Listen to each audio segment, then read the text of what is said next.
Welcome back. This is Allison Bonilla from Allison B Coaching. I'm your professional life strategist. And if you've been following me for any length of time, you know I'm all about work-life balance and about trying to find ways to reduce stress, how to ease things down so that my clients don't feel as stressed as they're trying to pursue professional growth and personal development and personal wellness. My clients are women and sometimes men who are engaged in professional life. And there's so many components to that, so many things that happen in professional life. But you know what? While they're doing that, their personal life has to continue on. And that personal life can include spouses, children, extended family, community engagement. So, how do you do it all? Many times you can't do it all by yourself. You need help. And that's the hardest part sometimes because we're, as solopreneurs and entrepreneurs, we kind of feel like this is our baby. This is the thing that we have. Only nobody could take care of our baby as well as we can. But you know, every now and then we have to turn over our baby to somebody, just for a little bit, or maybe just certain parts of it to somebody else. Today I want to introduce you to your young lady, Lilian Umeajaghaku. I know I was going to mess up her name. Umeajaghaku. She'll tell us how to pronounce it exactly. But she's in Nigeria and she has a business as a virtual assistant.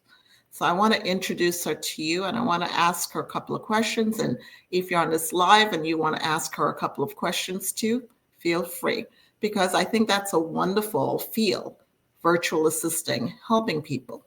So let me introduce you to Lillian. Lillian, are you there? She's there, but I don't think we could see her right this. Okay, Hi, hold on a Allison. second. I got something going on in the background. Excuse me a second. Ooh. Oh my goodness, sorry about that. That had to happen on the live, right? Okay, welcome, Lillian. First order of business, please pronounce your last name correctly because I butchered it.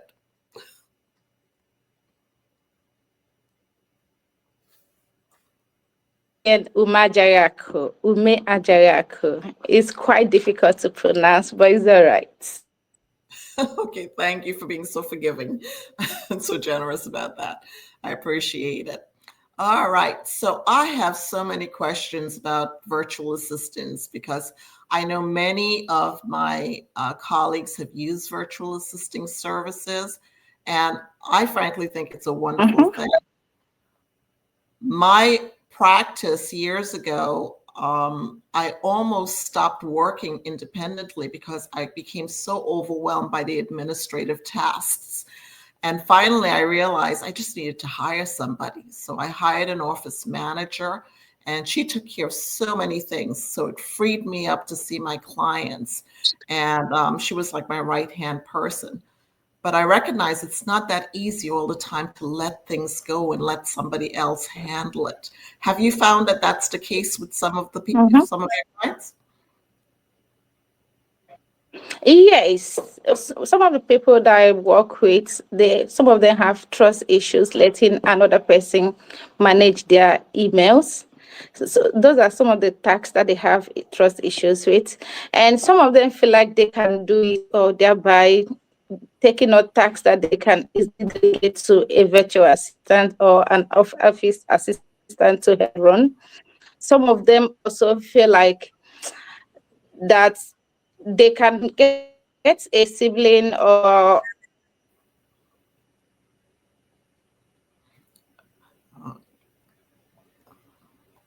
Okay, we're having some connection difficulties. If I had not mentioned it before, Lillian is coming to us from Nigeria. So hopefully we'll be able to have this connection work so you could hear her answers. Are you back with us, Lillian? Yes. Can you hear me? Yes, I can hear you now. Yeah. Okay. Yeah, I said some of the clients I have with that I work with so far, they have trust issues delegating their day-to-day task. Some of them don't trust you enough to manage the email campaign because of the sensitive stuff that they get on their emails, sensitive emails that they receive.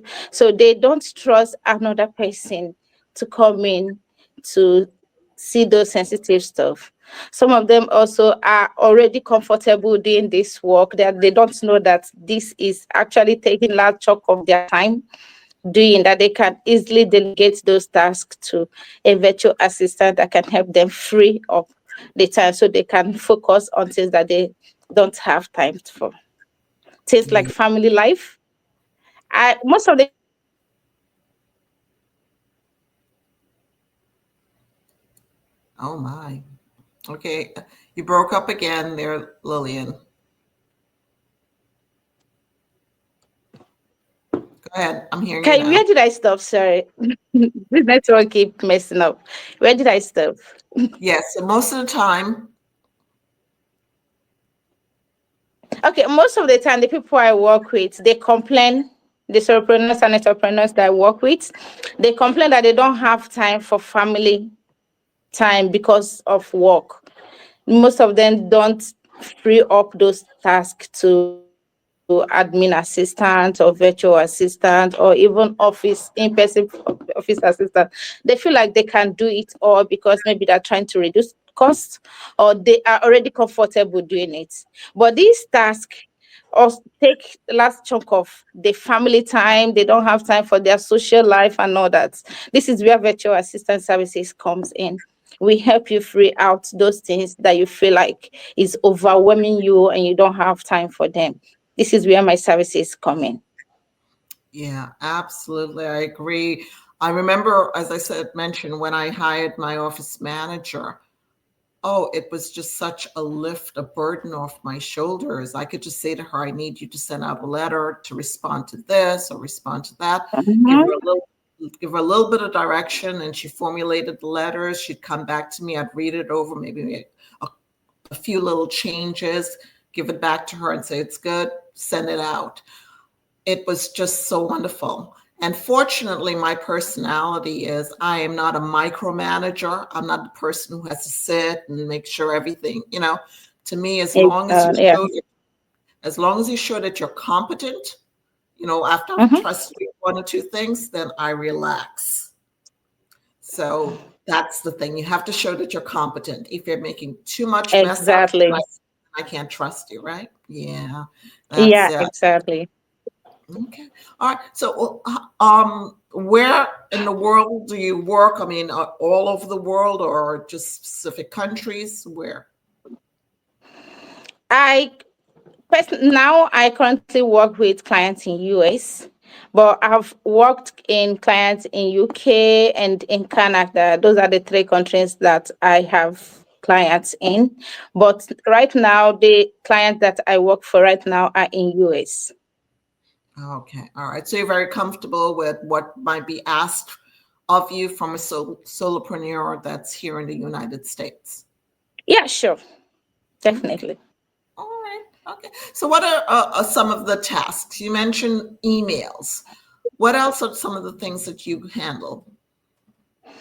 I handle data entry, I handle web research, Shopify product sourcing and lifting in this peak period in this holiday period where businesses are looking for trendy products that they can upload on their website. I can help do the market research to know the product that people are buying. And I can also help you update those products, fulfill the orders, do the back end live chats, help you communicate with the client, answer queries, send their products. If you are drop shipping, I can help you drop ship from eBay, Amazon, and then put on your site. I can also help with email marketing and lots more. If there are any tasks that I mentioned that you want and it is not mentioned, you can reach out to me. Okay, awesome. And I am gonna drop a link to you in the Okay. description. So if anybody wants to reach out to you, that will be there and handy Okay. for them to find. I think that how when we are so focused on too many things, we tend to, stress ourselves out, and it's so unnecessary, especially when there are people like you Yeah. out there willing to take that burden off of a solopreneur. The word solopreneur says like you do everything. You're chief cook and bottle. Everything is said. And it is a mindset shift to say, okay, this is what I have to hold on to, but this I need to farm out to someone else. I know that even though it worked out well for me in my office, I do remember that some of the more creative aspects of tasks are things that I enjoy, but it's also stuff that my office manager could do. For instance, I was running a group, and when I run groups, I need to create all the marketing, the flyers, the folders, the different things, put it all together. And I usually enjoy just creating the flyer, picking the pictures, the colors, the font, everything, because it's creative. But it's also time consuming. Yeah. And I remember I said to my office manager, okay, I'm running this group. These are the dates. It's 4 Wednesdays from 6 to 9. This is the name of the group. Create something. Let me see what you come up with. So she created a folder, a flyer with different pictures and so forth. And then when I looked at it, it was nothing that I would have done. I mean, it was beautiful, don't get me wrong. It was beautiful, but it was her creativity. But it wasn't the same. She was more, I'm more minimalistic, just simple fonts and so forth. But she put all the bells and whistles and had stars and balloon. It had everything on it. And I thought to myself, oh my gosh, that was way too much. And this is the question I have for you. As an entrepreneur, as a solopreneur, again, I don't want to micromanage, but I have an aesthetic. I have a way of looking at things. How do you, as a virtual assistant, handle it when you put a lot of work into something and your boss, the person who's hired you, is kind of like, that's not really what I want? I mean, how do you handle that? What I do depends on what the client wants. Whatever I do is tailored down to what the client wants. And if I do something, if I do a design or maybe write a grant for them and they need to tweak one or two, I'm open. I'm very, very flexible with whatever output I'm giving to my clients.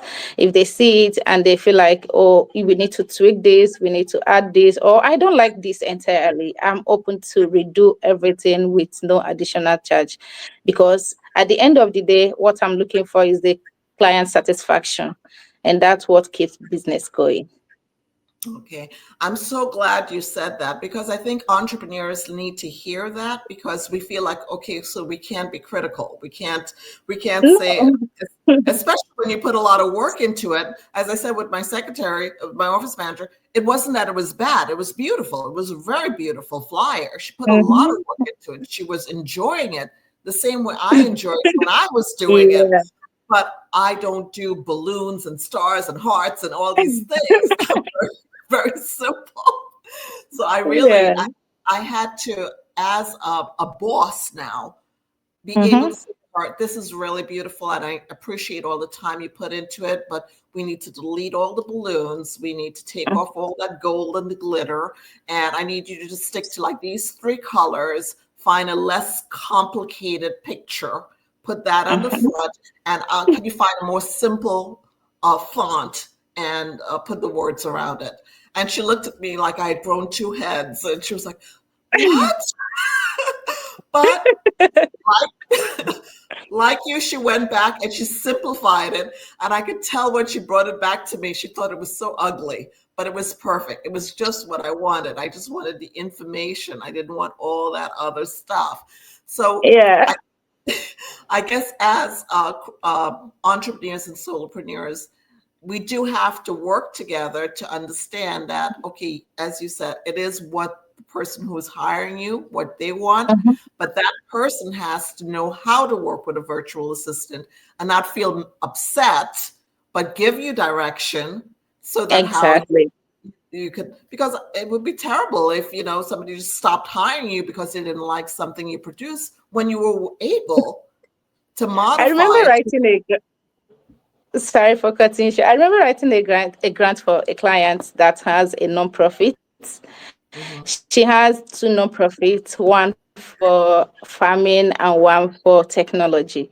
And she said, use technology non-profit to write this. And after writing 20 pages of grant questions, you know how non-profit grant works. You have to write a detailed answer to each question. After writing the 20 pages grant questions, answering all of the questions, she said, "Oh, you did technology. I thought I asked you to do farming." So she was extremely happy. Okay. All right. We can't hear you again. So let's see. We're having a buffering situation here. Oh, I don't want to hear the rest of the Sorry, story. Go ahead. where did I stop? Okay. So yeah, she said, I thought I'd ask you to do farming.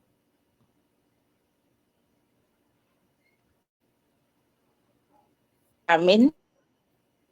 Yeah, I she said, didn't want to. "Oh, you asked me to do technology. See, did this." Hello? Yes, go Did you ahead. get that? Hmm. Okay. She said, "I told you to do farming." I was like, "Okay, no problem. If this is what the grant is all about, and I need you to get this grant, so let me redo everything." I had to write the whole grant and send to her. And unfortunately for her, she got the grant and she was extremely happy. So I'm so glad that worked out. That worked out. But it can be touchy because a lot of solopreneurs don't know how to be employers. They don't know how to be bosses. They don't know how to direct and Mhm. delegate. And that is something where I come in as when I coach them, when we do recognize that there are things that they need to delegate, then we have to deal with the mindset. We have to deal with a shift and saying, you have to be able to say to this person, if you're not happy, and if that person is not accepting it well, Mhm. then maybe that's not the right person for you to work with. But your job as someone who is the owner of your Yeah. company, and this is your baby, you have to be assertive. And there's a good way to say critiques. You don't have to be mean or nasty about it. And none of the people I work with are, Mhm. but they're more hesitant. They don't want to hurt Mm. people's feelings and they don't want to offend anybody. And Mhm. and that's the part of being a boss that I think solopreneurs sometimes think, well, it's just me, but eventually it's going to be you and somebody else. So you still have to learn that leadership skill set of being able to look at things and say, Of yes, course. no, please go back and redo this. I need to another way of looking at this and so forth and so on. Or maybe she had asked you to do one thing and then she changed her mind, but to be honest and say, okay, I wanted this and you did it, but Yeah. now I'm thinking I need something else. Could you do that instead? That happens too. Yeah. I like the flexibility that has to do with my industry, being a virtual assistant. You just have to do everything than to tailor to what each client wants, each unique client wants. If they want this thing and at the end of the day they change their mind and said, "No, I don't want this, I want the other one," you just have to, at the end of the day, you are you are looking for client satisfaction. So you have to do everything to make the clients satisfied. I agree. I agree totally. And that is a great mindset for you, Lillian, to have as a virtual assistant. Hopefully all virtual assistants will have that. Okay. We have a comment from someone who says, great one. I think he's talking about you. You're a great virtual assistant. Thank you. All right. So Thank you. if anybody has questions, I'm going to encourage them to put them in the comments section. And Lillian, you could check back if there are any Mhm. questions there for you. Maybe you could answer them for them. But I'm also going to make sure Yeah. that they have a link to you and they can ask about your particular Okay. services or about virtual assistant services in Mhm. general. Because if someone doesn't know, they might just want to explore a little bit, even if they're not 100% ready. But you could maybe give them some ideas of Mhm. how to get ready and at what point they might be able to jump on and say, okay, I need that.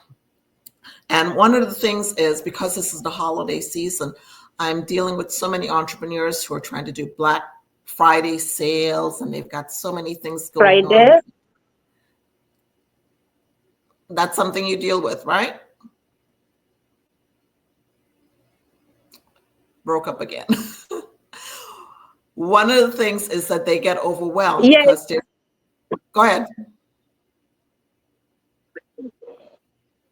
yes, I have client that has e-commerce sites with their market research to search about products that are currently trendy and also list those products on their website.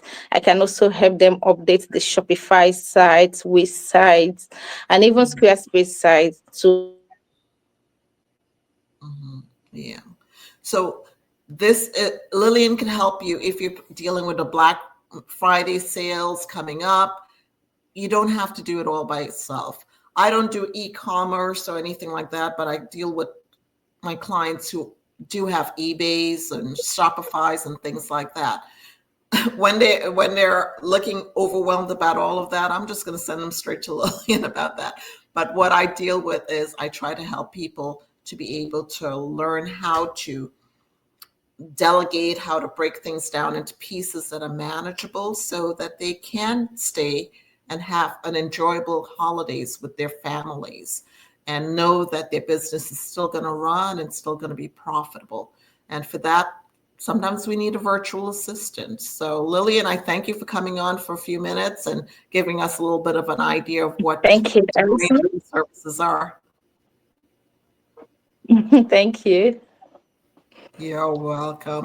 I'm gonna, I'm gonna say goodbye to you here, and then please keep checking onto the site to make sure that there are no questions for you, and so that you could answer them, because I'm Thank not answering any virtual assistant questions. That's yours. That's your expertise.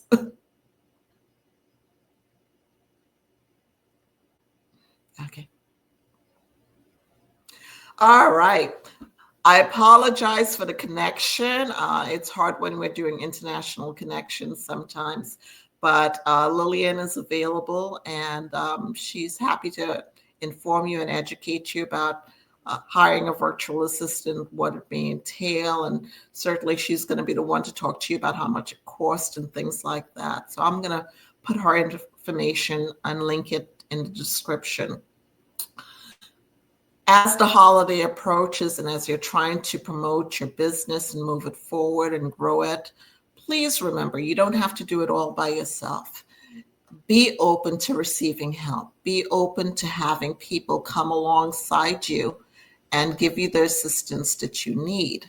I love the scripture. It says, "For lack of guidance, a nation fails, but victory is won through many advisors." Proverbs 11:14. So just remember that. You may be a solopreneur, it may be your baby, it may be your business, but hey, we all need a little help sometime. Okay, so don't be too proud. Go ahead and get some help. This is Alison Bonilla, your professional life strategist. I'm inviting you to dream big, set goals, and take action.